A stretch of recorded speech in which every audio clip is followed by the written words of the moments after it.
お嬢様。 Hello, my lords and ladies. Joe here.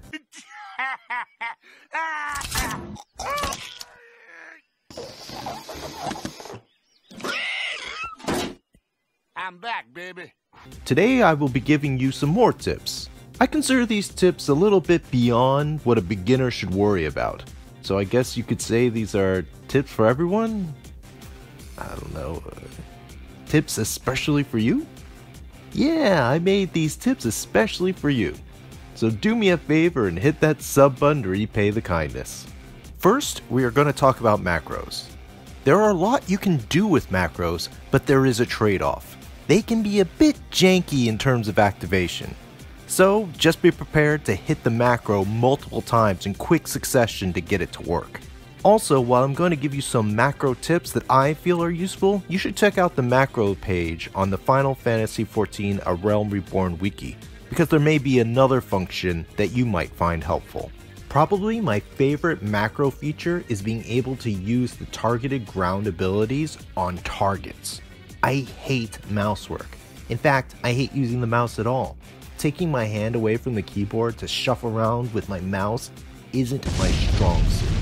So now, if I want to cast a protection bubble, a particular blue mage spell, or a magic DPS limit break, I use a macro to cast it. To do this, create a macro, use /action or /AC, then the ability's name, followed by the target tag, which is a T encased with the less than and greater than signs. It's a little different for blue mage spells. For those, you need to use /blue action, followed by the blue spell and the target tag. Now, you can use anything you target, whether a player or a mob, to be the center of your ground targeted abilities. Next for macros, there's a few things that you can do to help you remember when an ability is ready. Perhaps there's a tank damage buff cooldown that you want to use as soon as they are ready. Or a DPS ability that has a really low cooldown and you want to use it as much as possible, but you tend to forget it while using the standard rotation. First, you should know about the /echo command. This sends a message that only you can see, so you're not bothering others with your reminders.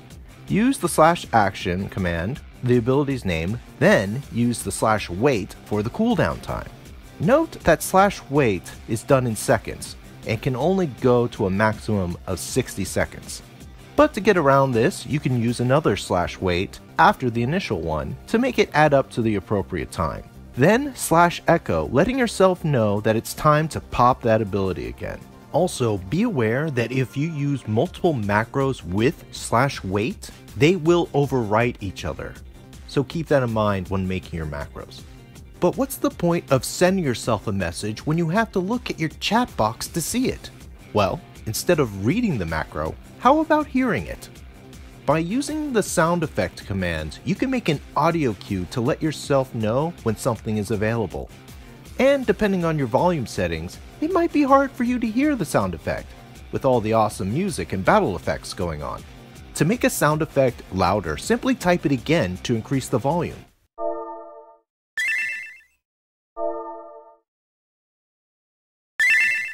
You can use sound effects to help grab your party's attention as well. Things like raises or healer limit breaks come to mind. However, do not spam your party with sound effects. Just don't be that guy.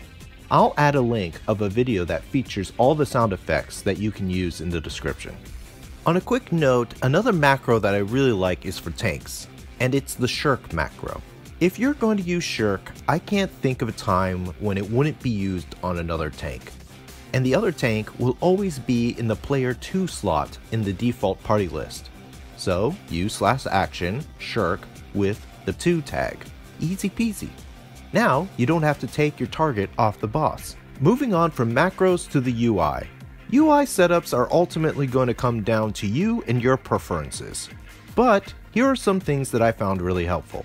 First, probably the most popular suggestion is making your target's cast bar larger and even move it around so when an important cast is happening, you will be much more aware of it. To do this, go into the HUD layout, highlight the target bar, click this gear icon, then display target info independently. you'll want to focus on the target info progress bar.